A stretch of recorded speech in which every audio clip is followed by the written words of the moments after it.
Hello and hi friends, welcome back to Krishna's Tutorials. This is chapter 10 of Indian Constitution where we are going to discuss about Article 16 which talks about equality of opportunity in public employment. ప్రభుత్వ ఉద్యోగ నియామకాల్లో సమానత్వాన్ని పాటించాలి, అందరికీ సమాన అవకాశం కల్పించాలి అని article 16 పెట్టారు. ఆర్టికల్ 16 దేని గురించి మాట్లాడుతుంది, దాంట్లో ఏం పెట్టారు అనేది చూద్దాం. గత వీడియోలో మనం ఆర్టికల్ 15 గురించి డీటెయిల్డ్గా మాట్లాడాము. ఆర్టికల్ 15లో బేసికల్గా అడ్మిషన్స్ ఇన్ ఎడ్యుకేషనల్ ఇన్స్టిట్యూషన్స్లో రిజర్వేషన్స్ కల్పించే ప్రొవిజన్స్ని కూడా మనం చూసాము. అందులో ఈడబ్ల్యూఎస్ ఏ అమెండ్మెంట్తోనే యాడ్ చేశారు, ఈడబ్ల్యూఎస్ ఎలిజిబిలిటీ క్రైటీరియా వంటి విషయాలన్నీ క్లియర్గా చూసాము. ప్రీవియస్ వీడియో, ఈ వీడియో అండ్ ఆర్టికల్ 14 కూడా చాలా ఇంపార్టెంట్. ఏ వీడియోని కూడా స్కిప్ చేయడానికి లేదు, so listen very carefully. Article 16 provides for equality of opportunity for all citizens in matters of employment or appointment right to any office under the state.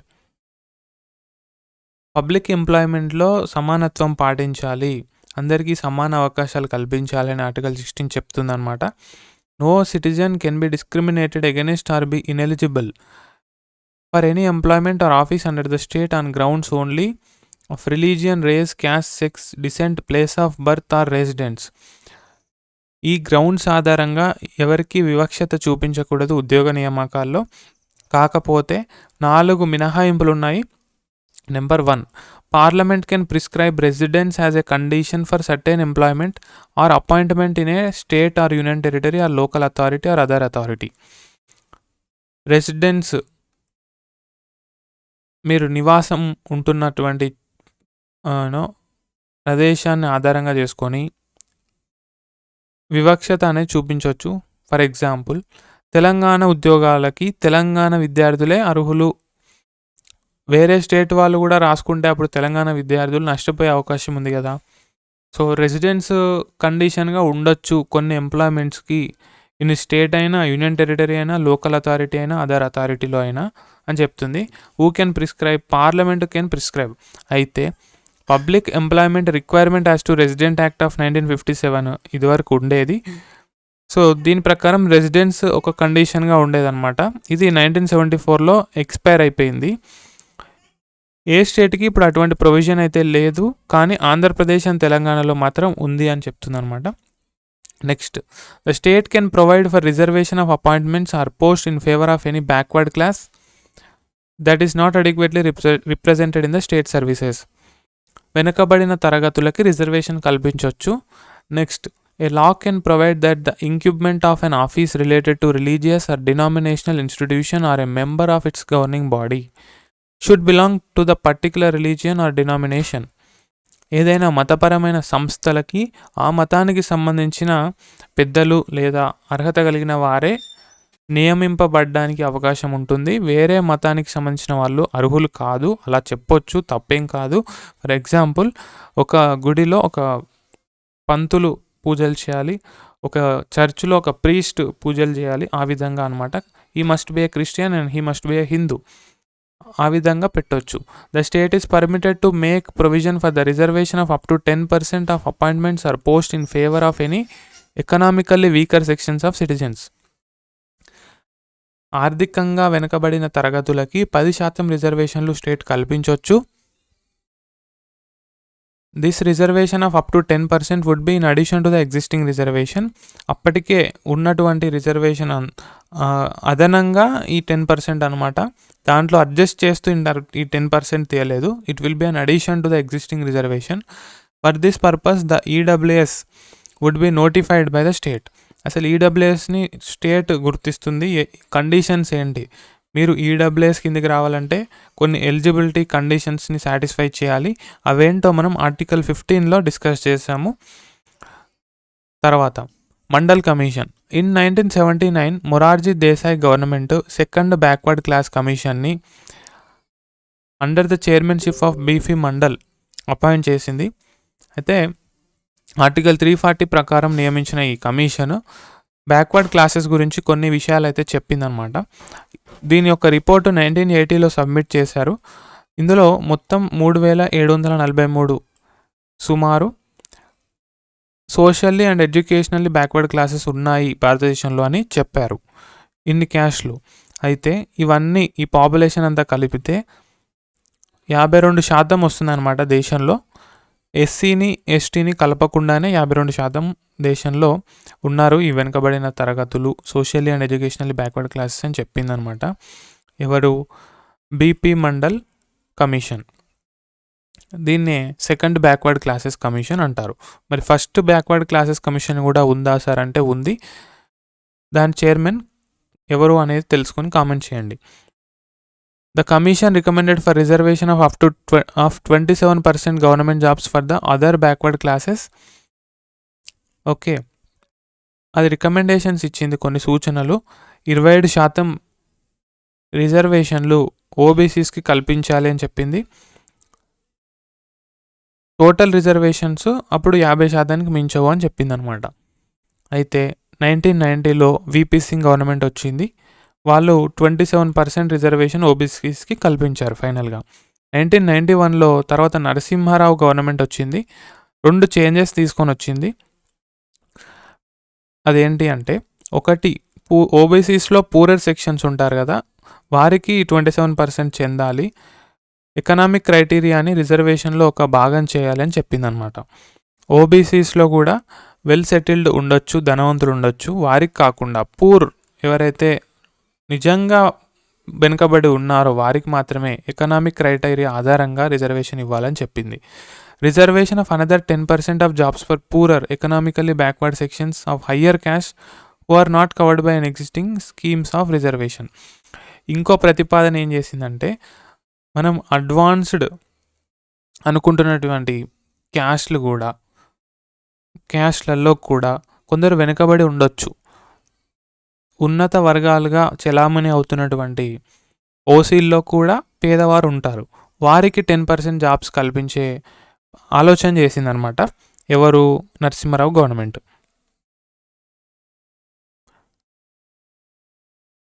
In the famous Mandal case 1992, the scope and extent of Article 16(4), which provides for reservation of jobs in favor of backward classes, has been examined thoroughly by the Supreme Court. Though the court has rejected the additional reservation of 10% for poorer sections of higher caste, it upheld the constitutional validity of 27% reservation for OBCs with certain conditions. సుప్రీంకోర్టులో ఈ case వెళ్ళినప్పుడు, mandal case అంటారు, ఉన్నత వర్గాల్లో పేదవారికి 10% reservation కల్పించడాన్ని supreme court సమర్థించలేదు, ఒప్పుకోలేదు. కానీ ఓబీసీస్కి 27% reservation కల్పించడాన్ని ఒప్పుకుంది విత్ సర్టెన్ కండిషన్స్. ఆ కండిషన్స్ ఏంటో చూద్దాం. The advanced sections among the OBCs, the creamy layer should be excluded from the list of beneficiaries of reservation. Same ఈయన చెప్పింది కూడా అదే. ఓబీసీస్లో అడ్వాన్స్డ్ సెక్షన్స్కి రిజర్వేషన్ అవసరం లేదు, క్రిమీ లేయర్ని ఐడెంటిఫై చేయాలని చెప్పింది. క్రిమీ లేయర్ అంటే ఎవరైతే అడ్వాన్స్డ్ సెక్షన్స్ ఉంటారో వారు. సో నాన్ క్రిమీ లేయర్ వారికి మాత్రమే రిజర్వేషన్ లభిస్తుంది. No reservation in promotion, reservation should be confined to initial appointments only. ప్రమోషన్లో రిజర్వేషన్ వద్దు అని చెప్పింది. ప్రస్తుతం ఉన్న ప్రమోషనల్ రిజర్వేషన్స్ నెక్స్ట్ 5 years వరకు మాత్రమే కొనసాగాలి, అంటిల్ 1997 అని మాత్రం చెప్పింది.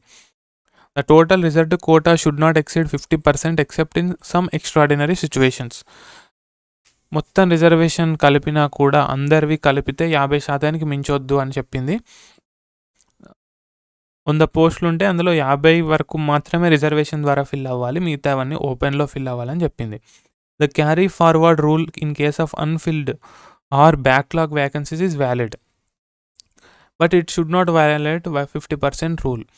అయితే ఈ సంవత్సరం ఏదైనా వ్యాకెంట్ ఉన్నటువంటి పోస్టులు నెక్స్ట్ ఇయర్కి క్యారీ ఫార్వర్డ్ చేసి నెక్స్ట్ ఇయర్ పోస్టులతో కలిపి ఫిల్ చేయొచ్చు అని చెప్పింది. కానీ అప్పుడు కూడా అది 50% రూల్ని బ్రేక్ చేయొద్దు అని చెప్పింది. A permanent statutory body should be established to examine complaints of over-inclusion and under-inclusion in the list of OBCs. So these are the recommendations made by the Supreme Court or conditions applied by the Supreme Court. With regard to the above rulings of the Supreme Court, the government has taken following actions. Ram Nandan Committee was appointed to identify the creamy layer among the OBCs. It submitted its report in 1993, which was accepted. National commission for backward classes 1993లో establish చేశారు with an act of parliament. అంటే ఇది ఒక statutory బాడీగా ఏర్పడింది. Its mandate was to examine the complaints of under inclusion, over inclusion or non inclusion of any class of citizens in the list of backward classes for the purpose of job reservation. So ఓవరాల్గా NCBC national commission for backward classes establish అయింది. అది బీసీలకు సంబంధించి ఎవరైనా అన్యాయానికి గురవుతున్నారా, ఎవరైనా పట్టించుకోబడట్లేదా, బీసీలో ఎవరైనా అక్రమంగా చేరుతున్నారా, ఇటువంటివన్నీ చూస్తుంది. తర్వాత 102nd amendment act 2018 important, conferred a constitutional status on the commission and also enlarged its functions. Article 338(b)లో ఎన్సిబిసిని చేర్చిందనమాట. ఇప్పుడు ఇది స్టాచ్యుటరీ బాడీ నుంచి ఒక కాన్స్టిట్యూషనల్ బాడీగా అవతరించింది. సో కాన్స్టిట్యూషన్లో దాని గురించి ఉంటే అది కాన్స్టిట్యూషనల్ బాడీ. ఒక ప్రత్యేక చట్టం ద్వారా ఏర్పడితే దాన్ని చట్టబద్ధమైన సంస్థ అంటాము. ఇంగ్లీష్లో స్టాచ్యుటరీ బాడీ అంటాము. ఇప్పుడు ఎన్సిబిసి అనేది స్టాచ్యుటరీ బాడీయా, కాన్స్టిట్యూషనల్ బాడీయా? కామెంట్ సెక్షన్లో చెప్పండి. In order to nullify the ruling with regard to reservation in promotions,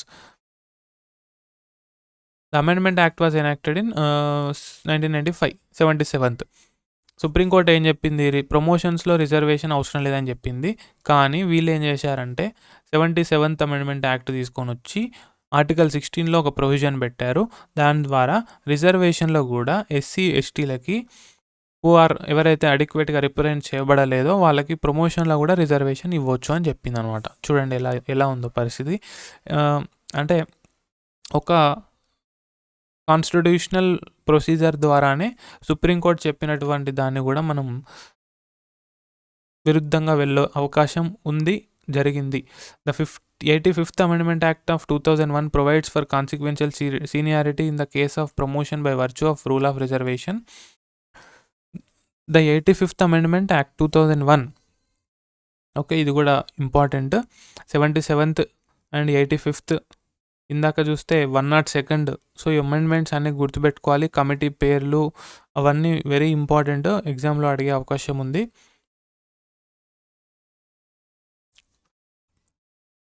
The 85th Amendment Act 2001 provides for consequential seniority. Consequential seniority అంటే ఇద్దరు ఒకే హోదాలో ఉండి లేదా ఇద్దరు ఒకేసారి నియమింపబడి ఒకేసారి ఒక పోస్ట్లో జాయిన్ అయ్యి ఫ్యూచర్లో ఏదైనా ప్రమోషన్ వచ్చిందనుకోండి, let us take A and B. So వీళ్ళిద్దరూ 2010లో జాబ్ ఎక్కారు. ఫర్ ఎగ్జాంపుల్ క్లర్క్ అనుకుందాము. సో A, B ఇద్దరు ఎక్కారు కదా. ఏనేమో కొంచెం సీనియర్ పోస్ట్లో ఉన్నాడు, బీనేమో ఏ కింద ఉన్నాడు, బట్ ఇద్దరు క్లర్క్ పొజిషన్లో ఉన్నారు. అయితే బీకి రిజర్వేషన్ ఉంది కదా. రిజర్వేషన్ ఉంది కాబట్టి 2020లో బీకి ప్రమోషన్ వచ్చింది, ఏకి రాలేదు. ఎందుకంటే ఏకి రిజర్వేషన్ లేదు. ఇప్పుడు బీకి ప్రమోషన్ వచ్చింది. ఇప్పుడు బి ప్రమోట్ అయిపోయాడు ఉన్నత స్థానానికి. తర్వాత 2022లో ఏకి కూడా ప్రమోషన్ వచ్చింది. ఓకే, ఇప్పుడు మళ్ళీ ఇంకోసారి ప్రమోషన్ అవకాశం ఉందనుకోండి. వీళ్ళిద్దరిలో ఎవరికి ఇస్తారు అని అంటే బీకి ఇస్తారు మళ్ళీ. అంటే బి ఇతనికంటే ముందు ఈ పొజిషన్లోకి వచ్చాడు కాబట్టి ఆ పొజిషన్ని ప్రొటెక్ట్ చేయబడుతుంది. Consequential seniority. ఇంకోసారి సీనియారిటీ ఎవరికి ఉంది నాయన అని చూస్తే బీకే ఉందని చెప్తారు. ఎందుకంటే కాన్సిక్వెన్షియల్ సీనియారిటీ యొక్క కాన్సెప్టే అదనమాట. సో ఇప్పుడు నెక్స్ట్ మళ్ళీ ప్రమోషన్ ఎవరికి ఇస్తారంటే బీకే ఇస్తారనమాట. సో బేసికల్గా కాన్సిక్వెన్షియల్ సీనియారిటీ అనేది రిజర్వేషన్ ఎలా వర్తిస్తుంది, ప్రమోషన్లో రిజర్వేషన్ ఎలా వర్తిస్తుంది అనేది చెప్తుంది. In case of promotion by virtue of rule of reservation for the government servants belonging to ఎస్సీస్ and STs with retrospective effect from June 1995. So June 1995 నుండి రిట్రాస్పెక్టివ్ ఎఫెక్ట్ అంటే అది అమల్లోకి వచ్చినటువంటి డేట్ నుంచి కాకుండా అమల్లోకి వచ్చిన డేట్ కంటే వెనక డేట్ నుంచి అమల్లోకి వస్తే దాన్ని రిట్రాస్పెక్టివ్ ఎఫెక్ట్ అంటారు. ఇది చూడండి, అమెండ్మెంట్ ఎప్పుడు వచ్చింది? 2001లో వచ్చింది. కానీ ఇది ఎప్పటి నుంచి ఎఫెక్ట్లోకి వస్తుందని చెప్తుంది? జూన్ 1995. అంటే అప్పుడు జాబ్ ఎక్కిన వాళ్ళ దగ్గర నుంచే అప్లై అవుతూ వస్తుందని చెప్తుంది అనమాట. ప్రాస్పెక్టివ్ ఎఫెక్ట్ అంటే అమల్లోకి వచ్చిన తర్వాతి నుంచి అప్లై అవ్వడం. ఇవన్నీ ఇంపార్టెంట్, గుర్తుపెట్టుకోవాలి. Creamy layer, non creamy layer, consequential seniority, retrospective effect, prospective effect, backlog vacancies, carry forward rule, every word, every concept very important అండి. ఎక్కడి నుంచి క్వశ్చన్ అడుగుతారో మనం ఊహించలేము. Next, the ruling with regard to backlog vacancies was nullified by 81st Amendment Act of 2000. So it added another new provision in Article 16 that empowered the state to consider the unfilled reserved vacancies of a year as a separate class of vacancies to be filled up in any succeeding year or years. చూడండి, సుప్రీంకోర్టు ఏం చెప్పింది? Carry forward rule ద్వారా మీరు ఈ year backlog వ్యాకెన్సీస్ని next year fill చేయొచ్చు అని చెప్పింది. అప్పుడు 50% రూల్ బ్రేక్ అవ్వద్దని చెప్పింది. అయితే వీళ్ళు ఏం చేశారు? 81st Amendment Act తీసుకొని వచ్చి ఆర్టికల్ 16లో ఒక కొత్త ప్రొవిజన్ పెట్టారు. ఈ బ్యాక్లాగ్ వేకెన్సీస్ అనేవి నెక్స్ట్ ఇయర్ వేకెన్సీతో కలపకుండా సపరేట్ క్లాస్ ఆఫ్ వేకెన్సీస్గా భర్తీ చేస్తారు. సో దట్ 50% రూల్ బ్రేక్ అవ్వడానికి ఇక స్కోపే లేదనమాట. ఎందుకంటే they will be considered separate. దానికి అప్లై రిజర్వేషన్ మళ్ళీ కొత్త వేకెన్సీస్కి కలవదనమాట. సో దస్ ఏమైపోయింది? ఇది 50% ceiling on reservation in backlog వేకెన్సీస్కి ఒక ముగింపు పలికిందనమాట. చూడండి, మళ్ళీ సుప్రీంకోర్టు చెప్పిన దానికి ఎలా వ్యతిరేకంగా ఒక అమెండ్మెంట్ తెచ్చారు. The 76th Amendment Act of 1994 has placed the Tamil Nadu Reservation Act of 1994 in the 9th schedule to protect it from judicial review as it provided for 69% of reservation for exceeding the 50% ceiling. చూడండి, కాన్స్టిట్యూషన్లో కూడా loop holes ఉన్నాయి. ఇప్పుడు 9th షెడ్యూల్లో ఏదైనా act చేర్చబడితే దాన్ని challenge చేస్తూ సుప్రీంకోర్టుకి వెళ్ళలేము. దాన్ని రివ్యూ చేయడానికి సుప్రీంకోర్టుకి రైట్ లేదు. అయితే తమిళనాడులో 69% రిజర్వేషన్ అంటే 50% దాటింది. దీన్ని ఎవ్వరూ ఛాలెంజ్ చేయకుండా దాన్ని తీసుకుపోయి ఎడబెట్టారు, 9th షెడ్యూల్లో పెట్టారనమాట. ఆ విధంగా జరుగుతూ వచ్చింది.